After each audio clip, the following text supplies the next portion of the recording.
Hey there, everybody. It's your pal Choppadong, and this is NFL Made Easy Week 5 Box Checkers Part 1, Video 1. We're going to do quarterback and running back. We'll come back and do the receivers, tight ends, and defenses in a little while. But I wanted to at least explain to you one thing really quickly because we've talked a little bit about micro boosters in a previous video this week. We've talked a little bit about 100-man leagues building for 2% and 1% lineups. And if you can do that more than 2% of the time or 1% of the time, you should be profitable in those contests. So if you will need advice about contest selection, bankroll management, and where to stick your money, you need to come talk to me inside DFSArmy.com. Coach and contributor, small ball extraordinaire, that's me.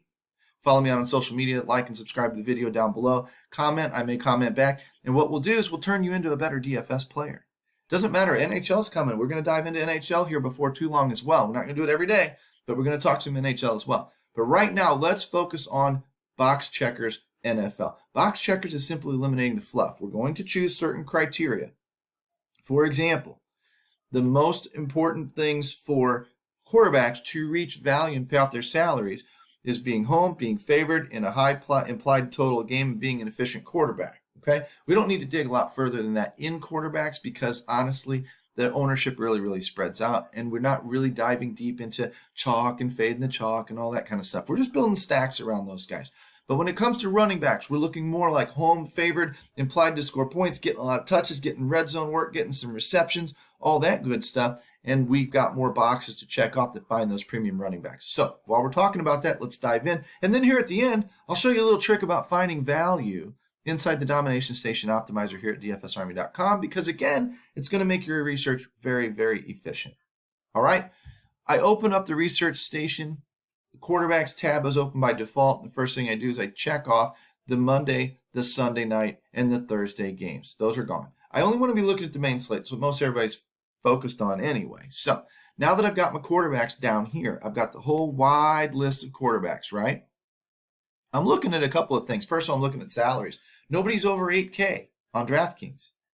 That's intriguing to me. Nobody's over 9K on Fanduel. It's intriguing to me. If you follow our Shark Chronicles video on Saturday mornings, it's a must read for VIPs. You better be reading it every single week. You know why I'm talking about those numbers. You know what I'm specifically referencing with those numbers.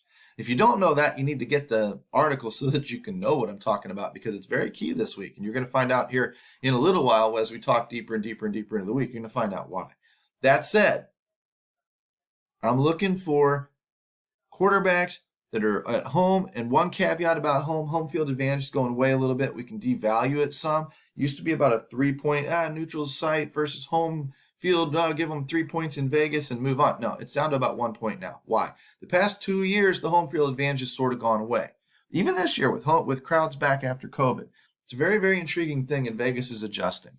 They're starting to figure out that home field advantage might not be what it used to be. Now, maybe it comes back and this is just a blip on the radar, but maybe it's a thing and we don't know why yet. But we're looking at about a 1 point advantage for the home team. And that's just going to weaken the box checkers aspect of home field advantage. So we can prefer it or use it as a tiebreaker, but we're largely devaluing that right now.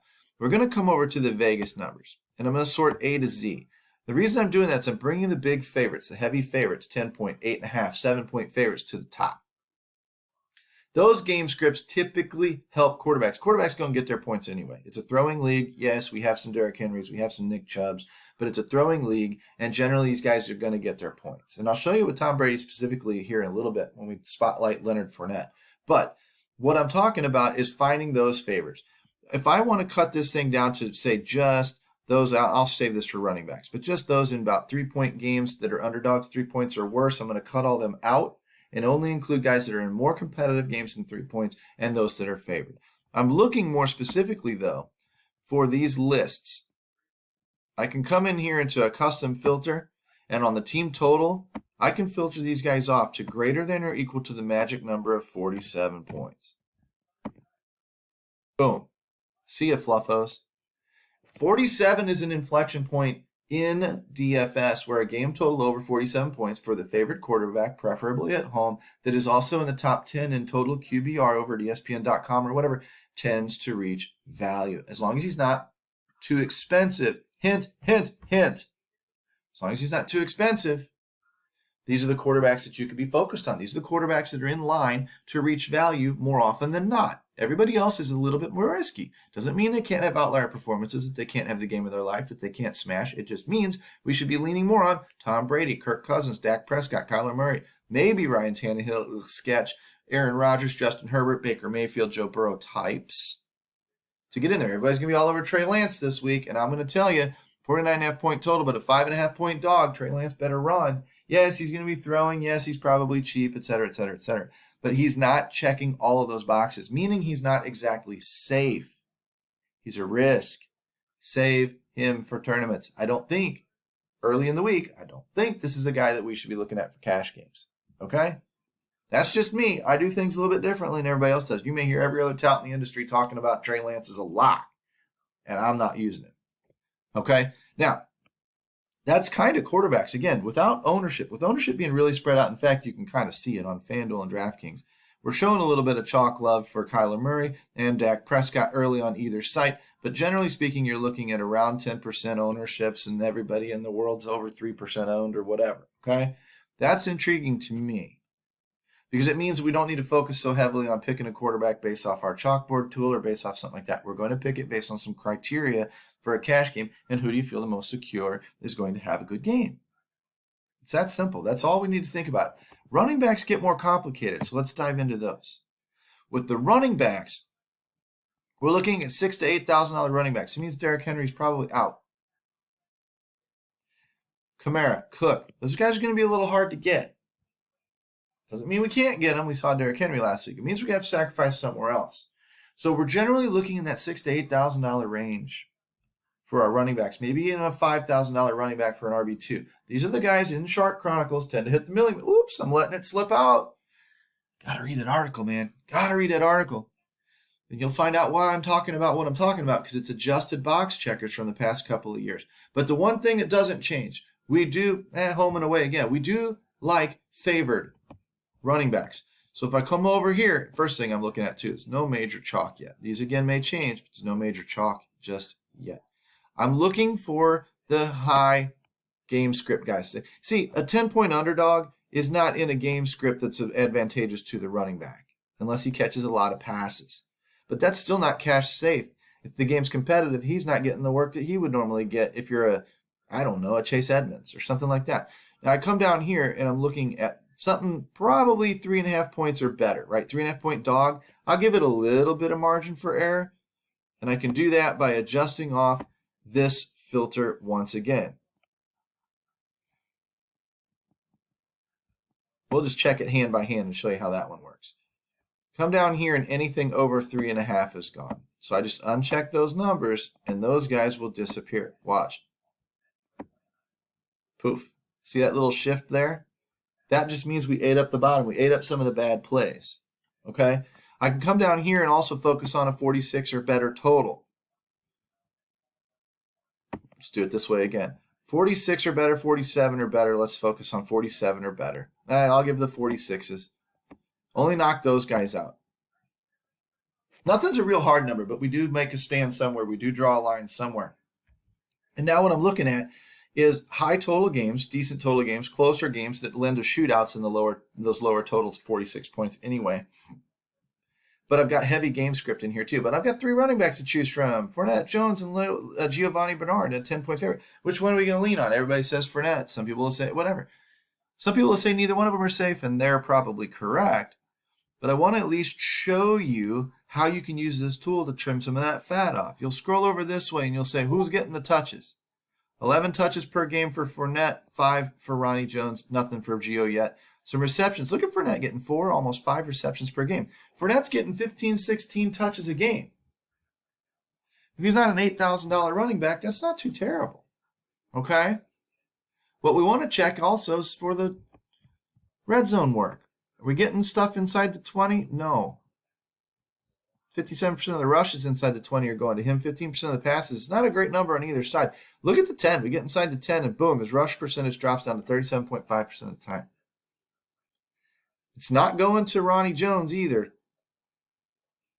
But we want to see that number come up. 75% of your points, your fantasy points, are scored inside the 10. That's an important number to know because it means everything outside the 10 is just hollow. It may be technically considered the red zone, but it's not really red zone. Okay? This is numbers that we're going to look for. So I can come back over here and I can take these running backs and I can now, since I've filtered off the game environments that I want to talk about, I can go big number to small. Get rid of the blanks here. And now I'm looking at the high workload guys. Of course, Henry, Mixon, Chubb, Cook, barring injury reports, all that good stuff. Elliott, Jones. James Conner's intriguing. James Conner's getting 13 touches a game, and he's getting no receptions at all. So he's very, very cheap, but he is getting some work. If I scroll over here a little bit and look at that red zone number again, James Conner's getting 50% of the love inside the red zone, inside the 10. It's good Fanduel, contrarian GPP type of play. Okay, some of these other guys down here a little bit more middling, right? But are they getting the touches? Austin Eckler, 12.5 carries, 5 grabs, 17, 18 touches. 18's an old-fashioned inflection point. 18 touches per game, and you're in there for a running back. You're in a good spot for hitting your value numbers. You want to see some red zone love? You scroll back over here, and you see Austin Eckler getting a little bit of red zone love, but 45% of the touches inside the 10. That's a good number, right? This is how you're going to suss through these guys and find your favorites. You may find some you like. You may find some you don't like. If you want, you can also filter off and only deal with guys getting more than, say, 10 touches or something. And that'll kill all of your round trees. Corduroy Patterson, who's a fluke. He's efficient. Is it sustainable? I don't know. Michael Carter, Tony Pollard, these are not cash-safe guys, right? These are not guys you're using in cash games, okay? With the final couple minutes, let me dive into the domination station and let me show you how to find some value. I've got the Draftkings main slate pulled up here in our domination station optimizer, and I've sorted by projections on the running back tab. I'm looking for out-of-place salaries. And I come down here in the projections. I get down here into these guys, into the 18s, whatever, and I find a Najee Harris is at 6,900. And I find a James Robinson is at 6,000. Okay? Let's look at those two specifically because 1, 2, 3, 4, 5th projected points in Najee Harris, 7th in James Robinson. Now, when I sort by salary, 1, 2, 3, 4, 5, 6, 7, 8 Najee Harris. 5th in projected points, 8th in salary. There's a little bit of value there. 16% ownership isn't incredibly high. So this is a pretty solid play at time, even against Denver. Even against Denver, it's potentially a solid play. Come down here a little bit more. Where were we at? 1, 2, 3, 4, 5, 6, 7, 8, 9, 10, 11, 12. 13th ranked salary, James Robinson, was 7th highest projected points and 19% ownership as a result. So there's where that's what some of these guys are focused on. They're finding the value, and it's very easy to find the value if you sort by all the projections and then look for the out-of-place salaries. We'll use this in hockey quite a bit when we come around to that in a week or two. But the more important thing is using these tools. These tools are not designed to tell you exactly what you do and how to go about finding them. You need to dig into these tools. You need to think your way through these tools. What's that number mean? What's that statistic mean? What's this? Oh, that looks a little out of order. Why? Go looking about why. Why would James Robinson be so cheap? I don't know. But he's a mispriced this week, most likely. Is he a cash game quarterback? I don't know. We'll wait and see. But based on ownership, if I click the ownership, bing, jumps right to the top. He's the chalkiest running back on the slate right now. Why? Because he's underpriced. This is like going to the grocery store with a $200 budget and coming out with $400 worth of groceries. You did good. If you do that up and down your lineup across every single position, you should be coming out with more fantasy points than you're projected to have. You should be coming out with a lineup that easily cashes in cash games. It's one technique that we use at dfsarmy.com. If you want to learn the other techniques, you need to come inside. You need to be a VIP. Come to dfsarmy.com, check out all the weekly, monthly pricing, sport-only pricing, whatever it is. But get your butt in the Discord. Start asking me questions. I've got 1 billion bullets in my Uzi, I can empty the clip on you. No problem. And you can choose the methodology that makes the most sense to you. You can become a better player starting this week in week 5. So if you're a struggling player, jump on in here. Like and subscribe to the video while you're down here. Use the coupon code CHOP, C-H-O-P. Get that 10% off discount because, again, friends don't let friends pay retail.